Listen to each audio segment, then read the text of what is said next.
নমস্কাৰ, মই ইলোৰা গোস্বামী। যোৱা বেছ কিছুদিন আপোনালোকে কিজানি মোক বাতৰিত দেখা নাই, মোৰ মাত শুনা নাই, নাইবা মোৰ লিখনিও পঢ়া নাই। আচলতে কিছুদিন ধৰি মই একো ক্ৰিয়েটিভ কাম কৰা নাই, ক্ৰিয়েটিভ একো চিন্তা মনলৈ অহাই নাই। লকডাউনৰ সময়ৰ পৰা কিবা ক্ৰিয়েটিভ আমাৰ চাৰিওফালে হৈ আছে মোৰ এনেকুৱা লগা নাই, কিন্তু সৃষ্টিশীল মানুহে তাৰ মাজতে বিভিন্ন কাম কৰি আছে, কিন্তু মই পৰা নাই।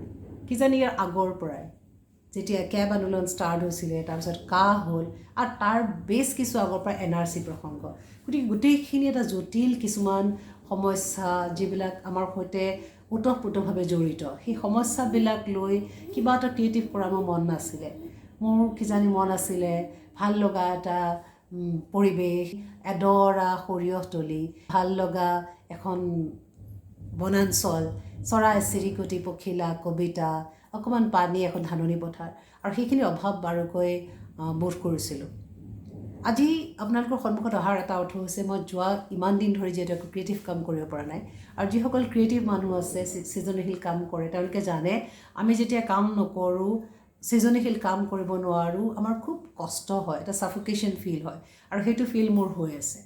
আৰু যোৱা কিছুদিন ধৰি মোৰ দুই এজন বন্ধুৱে কৈ আছে যে তইতো চব কথা লিখ, এইবাৰ কিয় লিখা নাই তোৰ লকডাউনৰ কাহিনী। তেতিয়া ভাবিলোঁ যে মই লিখিব লাগিছিলে, তেতিয়াহ'লে মোৰ মনটো ফৰকাল হৈ গ'ল হয়, মনটো ভাল লাগি থাকিলে হয়, কিন্তু যিকোনো কাৰণত নহওক মই লিখিবলৈ সময় পোৱা নাই, নাইবা কিবা এটা সেইটো মুড অহা নাই যে মই একেবাৰে লিখি শেষ কৰিম। আৰু সেইকাৰণেই আজি মই আপোনালোকৰ সন্মুখত আহিছোঁ। আজি মই কথা পাতিম লকডাউন প্ৰেগনেঞ্চিৰ বিষয়ে।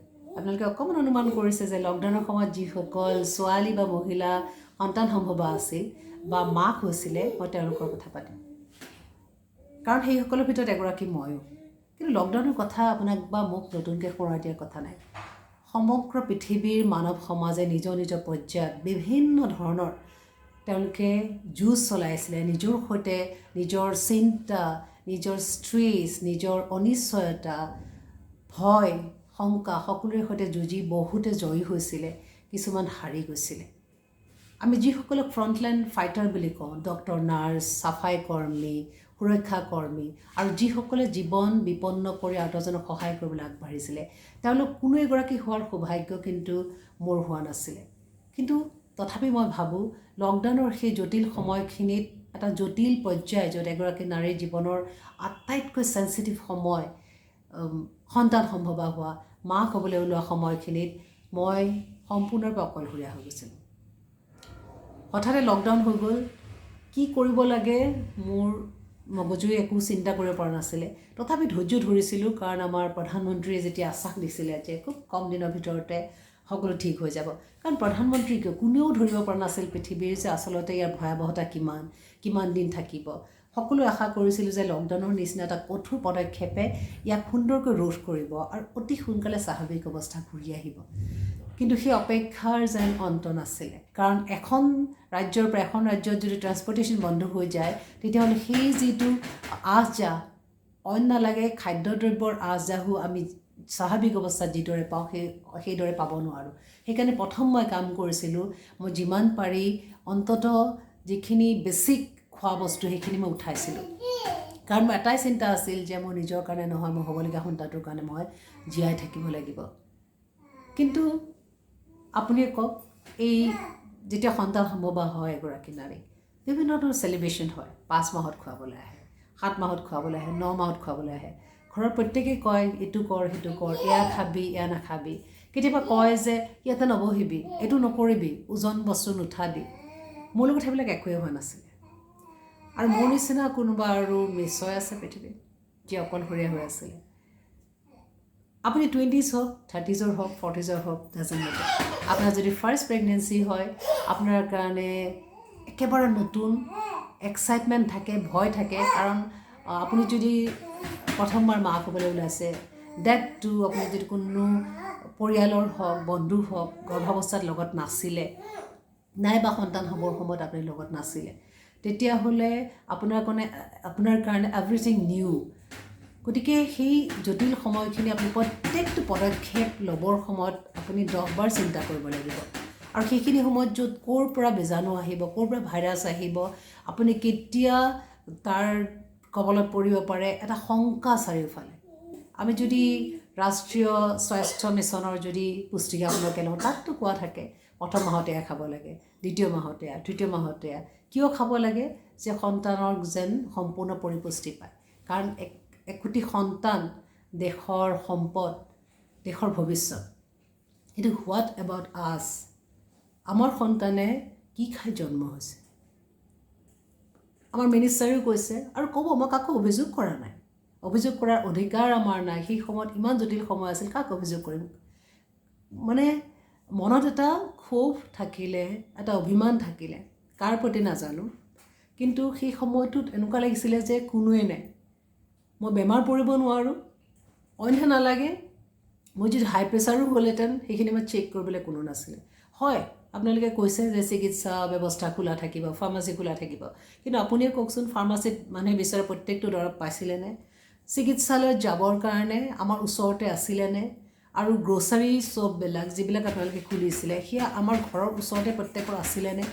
সেই গেলামালৰ দোকানবিলাকত যাবৰ কাৰণে লাইন পাতিব লাগিছিলে, কিমান ঘণ্টা তাত ৰ'ব লাগিছিলে, আৰু দামৰতো কোনো সীমা সংখ্যা নাই। কি দাম চলিছিলে, কিমান বজাত উভতাইছিলে তাৰ হিচাপ নাই। আপোনালোকে কৈছিলে সেইটো গাইডলাইনত আছিলে যে গৰ্ভৱতী মহিলা, 10 বছৰ তলৰ শিশু নোলাব। আমাৰ মন্ত্ৰীয়ে কৈছিলে তেনে মহিলা যদি ৰাস্তাত ওলায়, যদি দুৰ্ব্যৱহাৰৰ সন্মুখীন হয়, তেওঁলোকে যেন দুখ নকৰে। তেতিয়া আপুনিও কওক, মই ক'ৰ পৰা পাম? কাৰণ ৰাস্তাত ওলোৱাটো অপৰাধ, মই ওলাব নোৱাৰোঁ, মই সম্পূৰ্ণ অকলে আছিলোঁ। সেনেকুৱা এটা জটিল সময়ত মই যদি ভাঙি পৰিলোঁ হয়, মোৰ সন্তানে পাবলগীয়া পৰিপুষ্টি নাই পোৱা, মই নাই পোৱা বুলি যদি মই ভাঙি পৰিলোঁ হয়, তেতিয়াহ'লে কিজানি মই নিজক চম্ভালিব নোৱাৰিলোঁ হয়। মই আকৌ কৈছোঁ, মই কাকো অভিযোগ কৰা নাই, মাত্ৰ কিছুমান অভিমান আছে যে সেইখিনি সময়ত মোক এনেকুৱা লাগিছিল যে কোনোৱে নাই, অকল মই আছোঁ আৰু মোৰ দায়িত্ব আছে এগৰাকী নাৰী হিচাপে। কাৰণ আটাইতকৈ ডাঙৰ কথা, লকডাউনৰ সময়ত মোৰ স্বামী, আমি যিহেতু গোৱাত থাকিছিলোঁ, মই গুৱাহাটীত আহি সেইখিনি সময়ত একৰকম বন্দী হৈ গৈছিলোঁ, আৰু তেওঁ গুৱাহাটীলৈ আহিব পৰা নাছিলে, আৰু মই গোৱা যোৱাৰ কোনো প্ৰশ্ন নাছিলে। গতিকে তেওঁ তাত আছিলে, মই ইয়াত আছিলোঁ, আৰু ইয়াতে গোটেই ফেমিলি এণ্ড ফ্ৰেণ্ডছ মোৰ গুৱাহাটীত, কিন্তু কোনো কাৰো তালৈ যাব নোৱাৰে। আৰু চবেই চাগে নিজৰ সমস্যাত এইদৰে সোমাই পৰিছিল, দুশ্চিন্তাত সোমাই পৰিছিল যে কাৰোবাক সহায় কৰা তেওঁলোকৰ কাৰণে সম্ভৱপৰ নাছিলে। কিন্তু মই ৰেগুলাৰ এটা যিটো আল্ট্ৰাচাউণ্ড কৰে সেয়া কৰিবলৈ যোৱা নাছিল। অকল মই কিয়, সেনেকুৱা কাহিনী শুনিছিলোঁ য'ত সেইখিনি সময়ত ওচৰতে নহয় কাৰণে, বা কিছুমানে গুৱাহাটীত চিকিৎসা কৰিছে, তেওঁ অইন এখন ঠাইত থাকে, তেওঁলোকো আহিব পৰা নাছিল। চৰকাৰে কৈছিলে যে আমি চিকিৎসা সেৱা আগবঢ়াম। মই যদি কিবা প্ৰয়োজনত যদি 108 মাতিলোহেঁতেন, 108 মোক ক'ত লৈ গ'লেহেঁতেন? চৰকাৰী চিকিৎসালয়। মই যিজন ডক্টৰৰ ওচৰত যাব বিচাৰিলোহেঁতেন তেওঁলোক তালৈ নিলেহেঁতেন নে? কাৰণ মোৰ যিমান দূৰ নলেজ, 108 সদায় চৰকাৰী হস্পিটেলতে নিব। গতিকে মই যাব বিচৰা চিকিৎসকজনৰ ওচৰত কোনে নিলেহেঁতেন? দেখাত এনেকুৱা লাগিব যে মোৰ ঘৰ আছে, মই আৰামত আছোঁ, কিন্তু what about the stress, insecurity, ভৱিষ্যত সম্পৰ্কে ইমান সন্দিহান। আৰু সেইখিনি সময়ত আপোনালোকে জানে যে সমগ্ৰ বিশ্বৰ ভিতৰত পৰ্যটন উদ্যোগ আটাইতকৈ বেছি ক্ষতিগ্ৰস্ত হৈছিলে। আমাৰ ব্যৱসায় পৰ্যটনৰ অন্তৰ্গত, গতিকে আমাৰ যিটো পৰ্যায়ত লোকচান হৈছিলে, সম্পূৰ্ণ 8 মাহ আমাৰ ব্যৱসায় বন্ধ হৈ গৈছিলে। অকল মোৰ চিন্তা নহয়, সেই অনিশ্চয়তা, কাৰণ মই মিডিয়াত কাম কৰোঁ, মই কৰিব পাৰিলোহেঁতেন, কিন্তু গৰ্ভাৱস্থাত মই কাম কৰিব নোৱাৰোঁ। গতিকে কোনো দ্বিতীয় এটা উপায় নাছিল যে কি কৰিব লাগিছিল। সেইখিনি এটাই অনুভৱ হৈছিল যে ভুল কৰিছিলোঁ যে চৰকাৰী চাকৰি কৰা নাছিলোঁ। কাৰণ সেইখিনি সময়ত চৰকাৰী চাকৰি কৰাৰ বাহিৰে যিসকল আছে তেওঁলোকৰ জীৱনৰ সৈতে কি হৈছে সেয়াৰ দায়িত্ব কোনেও লোৱা নাছিলে। চৰকাৰে ইভেন লোন পৰিশোধ কৰিব নালাগে বুলি কৈছে, কিন্তু বেংকৰ পৰাতো নিয়মীয়াকৈ ফোন আহিছিল। বেংকৰ পৰা ফোন কৰে, কেতিয়া লোন পৰিশোধ কৰিব। যদি 2 মাহ লোন পৰিশোধ কৰা নাই, তাৰমানে 3rd মাহত লোনটো পৰিশোধ কৰিব লাগিব উইথ ইণ্টাৰেষ্ট। যি ব্যৱসায় 2 মাহত চলা নাই, 3 মাহত আৰু ৱৰ্ছ হৈ গৈছে, সেইখিনি সময়ত এজন মানুহে 3 মাহৰ পিছত বা 4 মাহৰ পিছত কেনেকৈ লোন পৰিশোধ কৰিব উইথ ইণ্টাৰেষ্ট?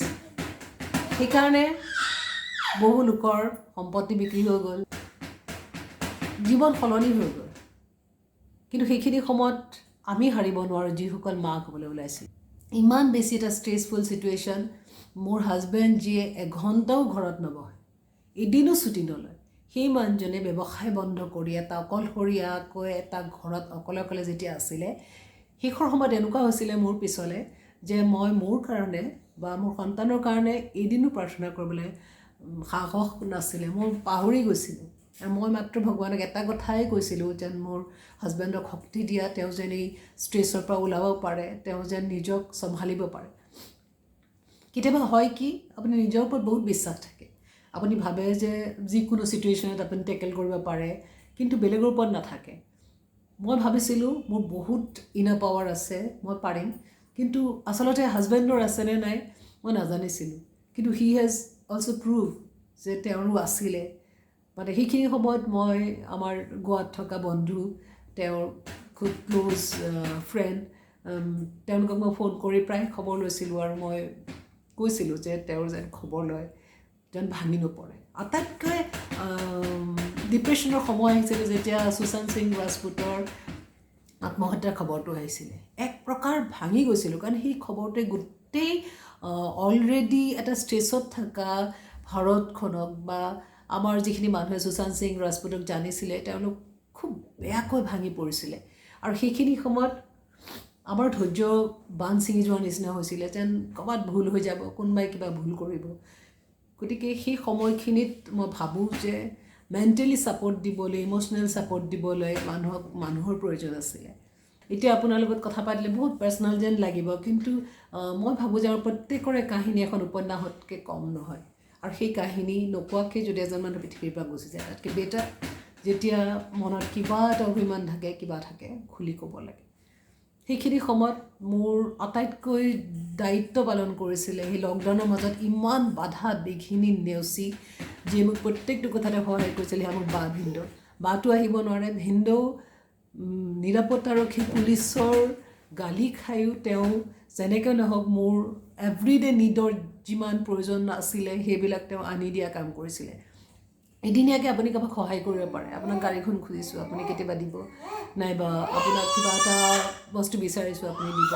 এদিনীয়া সহায় কৰাৰ এভৰিডে নিড, এভৰিডে এখন ঘৰৰ কিমান প্ৰয়োজন থাকে আপুনি জানে। মানে মোক খৰচ কৰিবৰ কাৰণে পইচা কোনে উলিয়াই দিব, কোনে যাব ATMত যে উলিয়াই দিব, অথচ ভিনদেউ আহিব নোৱাৰে, বা যিহেতু আহিব নোৱাৰে ভিনদেউক পঠিয়াই দিয়ে। আৰু সেই কিমান দিন তেওঁ নিৰাপত্তাৰক্ষীৰ পুলিচৰ লগত যুক্তি তৰ্ক কৰি তেওঁ আহি পেলাই মোক সেইবিলাক দি যায়। ঘৰত ৰান্ধিবলৈ এটা গেছৰ কানেকশ্যন আছিলে, চিলিণ্ডাৰ যদি নাপালোঁহেঁতেন কি হ'লহেঁতেন। সেই লকডাউনৰ মাজতে নিজৰ জীৱন বিপন্ন কৰি ৰিস্ক লৈ পুলিচৰ লাঠিৰ কোব খালেও খাম বুলি সেইখিনি সময়ত কিন্তু ভিনদেউৱে মোৰ ঘৰত সেইবিলাক যোগান ধৰিছিলে। আৰু অথচ সেই ভিনদেউক মই কেতিয়াও কৰোণাৰ ভয়ত, ক'ভিডৰ ভয়ত কোনোদিন ঘৰৰ ভিতৰত মতা নাছিলোঁ। তেওঁ বাহিৰৰ পৰা গুচি যায় বস্তু দি পেলাই। ইমান মাহ মই ঘৰৰ পৰিয়ালৰ কোনো মানুহকে দেখা নাছিলোঁ। যিখিনি সময়ত এজনী ছোৱালীক মানুহৰ প্ৰয়োজন হয়, পৰিয়ালৰ প্ৰয়োজন হয়, কোনোবা এজন বয়সীয়া মানুহৰ প্ৰয়োজন হয়, নিজৰ হাজবেণ্ডৰ প্ৰয়োজন হয়, সেইখিনি সময়ত কোনো নাছিলে। কিন্তু সেইখিনি সময়ত মই যেতিয়া ভিনদেউক বাৰান্দাত দেখোঁ, মই মাস্ক পিন্ধি আহোঁ, ভিনদেউ মাস্ক পিন্ধি আহে, মাজে মাজে মোৰ ভিনদেউক মোৰ দেউতা যেন লাগিছে। আৰু মই এনেকুৱা ভাব হৈছিল মোৰ দেউতা যদি জীয়াই থাকিলেহেঁতেন, দেউতাই কিজানি এইটো সময়ত মোক এইদৰে সহায় কৰিবলৈ দৌৰি আহিলেহেঁতেন। কিজানি ভিনদেউৰ এই নিৰীহ মুখখন বা তেওঁৰ সেই এটা খুব শান্ত চেহেৰাটো দেখি কোনোদিনাখনে পুলিচে তেওঁক মানে লাঠি মৰা নাছিলে বা কোনো খুব এটা বেয়া ব্যৱহাৰ কৰা নাছিলে। কিন্তু বহুদিন তেওঁ কৈছে যে পুলিচে কৈছিলে যে আৰু নাহিব, কিন্তু আপোনাক মই 2 দিন দেখিলোঁ অহা। মই সেইকাৰণে ভিনদেউক মোৰ প্ৰেছ কাৰ্ডটো দি পঠিয়াইছিলোঁ আৰু প্ৰেছক্ৰিপশ্যনখন সদায় লগত দি পঠিয়াইছিলোঁ যে কিবা সমস্যা হ'লে মোক ফোন কৰিব। আৰু কাকো আচলতে দিগদাৰি দিয়া মোৰ মনে নাছিলে, কিন্তু মোৰ উপায় নাছিলে, কাৰণ মই কি কৰিলোঁহেঁতেন। নিজৰ কাৰণে নহ'লে মোৰ সন্তানটোৰ কাৰণে মই জীয়াই থাকিব লাগিব। আৰু কোনো ষ্ট্ৰেছফুল ছিটুৱেশ্যনত মই সন্তান আনিব খোজা নাছিলোঁ, কাৰণ মই নিজেই চাইক'লজি ষ্টুডেণ্ট। গতিকে মই জানো যে এগৰাকী মাকৰ দায়িত্ব থাকে, যিখিনি সময়ত ভাল চিন্তা কৰিব লাগে, ভাল চৰ্চা কৰিব লাগে। মানুহে কয় ধৰ্মীয় কিতাপ পঢ়িব লাগে, কোনো বেয়া চিন্তা কৰিব নালাগে, কিন্তু আমাৰ সেইখিনি সময়ত আছিল কি পজিটিভ চিন্তা কৰিবলৈ। চাৰিওফালে এটা নিগেটিভ পৰিৱেশ, চাৰিওপিনে এটা অনিশ্চয়তা। সেই সময়ত আপুনি কি ভাল চিন্তা কৰিব পাৰিলে। কিন্তু মই নাজানো মোৰ ক'ৰ পৰা শক্তি আহিছিল মই বহু বছৰ ধৰি হয়তো মই য়োগা প্ৰেক্টিছ কৰোঁ মেডিটেশ্যন কৰোঁ প্ৰাণায়াম কৰোঁ সেইবিলাক কৰি কৰি মই সদায় ফূৰ্তিত থাকিছিলোঁ আৰু নিজে কিছুমান স্কিল মই ডেভেলপ কৰিছিলোঁ যে মই টিভিত নিউজ চোৱা বন্ধ কৰিছিলোঁ কাৰণ নিউজ যেতিয়া মই দেখিছিলোঁ ইমান বেছি ভয় খাইছিলোঁ ইমান মোৰ চিন্তা হৈ গৈছিলে যে পৃথিৱীত আৰু একো বাকী নাই চব শেষ গতিকে মই ইভেন মোৰ হাজবেণ্ডকো ফোন কৰি কৈছিলোঁ যে তুমি এটা কাম কৰা তুমি নিউজ চোৱাটো বন্ধ কৰা নহ'লে কমাই দিয়া খালি চোৱা যে কি কিমানখিনি আগবাঢ়িছে কিবা নতুন ডেভেলপমেণ্ট হৈছে নেকি ভেকচিন ওলোৱাৰ কথা কিবা ওলাইছে নেকি সেইবিলাক চাবলৈ দিছিলোঁ আৰু মই কমেডি চিনেমা চোৱা আৰম্ভ কৰিছিলোঁ আৰু ৰাতিপুৱাৰ পৰা ৰাতিলৈকে মই কিছুমান চিডিউল বনাই লৈছিলোঁ যে মনটো যেন ফৰকাল থাকে আৰু মই খুব পজিটিভ চিন্তা কৰোঁ যে মই এগৰাকী হ'বলগীয়া মা মোৰ বহুত ক্ষমতা আছে মোৰ দায়িত্ব আছে আৰু মই সেইখিনি পাৰিম মই বহুত ষ্ট্ৰং ওমেন মই বহুত জীৱনত বহুতবাৰ নিজক প্ৰুভ কৰিছোঁ যে I am strong enough to tackle my problem গতিকে সেইখিনি মই নিজক বুজাইছিলোঁ অৱশ্যে এই লকডাউনে আমাক বহুত কথা শিকালে আমি যিসকলে ব্যৱসায় কৰোঁ আমি কেতিয়াও চৰকাৰৰ ওচৰত চাকৰি বিচাৰি যোৱা নাই আনকি আমি কমেও সৰু ব্যৱসায় কৰাৰ পৰা ডাঙৰ ব্যৱসায় কৰাৰ পৰা আমি 2জন 3জনৰ পৰা 10-12জন আৰু তাতকৈ বহু কেতিয়াবা 100-200-1000জন কৰ্মচাৰীক সংস্থাপন দিয়ে যিসকলে ব্যৱসায় কৰে সেইসকলৰ সমস্যালৈ কেতিয়াও চৰকাৰৰ ওচৰত যাবলগীয়া হোৱা নাই আমি ব্যৱসায় কৰা মানুহখিনিয়ে কেতিয়াও চৰকাৰৰ ওচৰত চাকৰি বিচৰা নাই সহায় বিচৰা নাই আনকি যিসকলক আমি সংস্থাপন দিওঁ তেওঁলোকৰ সমস্যালৈ আমি কোনো দিনাখনে মিনিষ্টাৰৰ ওচৰত বিধায়কৰ ওচৰত নাইবা কোনো নেতাৰ ওচৰত আমি যাবলৈ দিয়া নাই তেওঁলোকৰ যি সমস্যা হয় আমি সমাধান কৰোঁ তেওঁলোকৰ ঘৰত হোৱা সমস্যা আমি সমাধান কৰোঁ গতিকে দেশৰ আধা সমস্যা এই ব্যৱসায় কৰা মানুহখিনিয়ে সমাধান কৰি থৈছে যিখিনি সমস্যা চৰকাৰে কৰিব নোৱাৰে কাৰণ চৰকাৰী চাকৰি চৰকাৰে কেইজনক দিব পাৰিছে কিমান নতুন চাকৰিৰ সৃষ্টি হৈছে এই বৃহৎ জনসংখ্যাৰ এখন দেশত বাকীখিনি মানুহৰ কি হ'ব গতিকে মই ভাবোঁ যে এইটো এটা সময় যে চৰকাৰে ডিপলি চিন্তা কৰক যে নিষ্ঠুৰভাৱে নিৰ্দয়ভাৱে বাকী কোনো মানুহৰ চিন্তা সেই সময়ত কৰা নহ'ল মই BPL শ্ৰেণীৰ কথা নকওঁ কিন্তু আমাৰ নিচিনা মানুহ যিসকলে এটা লাইফষ্টাইল সদায় মেইনটেইন কৰি আহিছে কাৰো ওপৰত ভৰসা কৰি নহয় নিজে কষ্ট কৰি নিজে উপাৰ্জন কৰি সময়ত আমি টেক্স দি সকলো দায়িত্ব পালন কৰি 10-15জন মানুহক আমি মিনিমাম সংস্থাপন দি তেওঁলোকৰ বোজাটো আমি চৰকাৰৰ পৰা আঁতৰাই নিজৰ কান্ধত লৈ এটা পৰিয়ালৰ নিচিনাকৈ আমি যিবিলাকে চম্ভালি আছিলোঁ তেওঁলোকৰ দায়িত্ব কিন্তু এই বিপদৰ সময়ত কোনেও লোৱা নাছিল আমাক কোনেও চোৱা নাছিলে আমাৰ ঘৰবিলাক কেনেকৈ চলিছিলে আমি কি খাইছিলোঁ কি নাই খোৱা বিভিন্ন বেমাৰত ভুগি থকা মানুহখিনিয়ে সেইখিনি সময়ত বহুত চাফাৰ কৰিছিলে কিন্তু তেওঁলোকৰ কথা তেওঁলোকে নিশ্চয় কোনোবা এখন ক'ব কাৰোবাৰ জৰিয়তে জনাব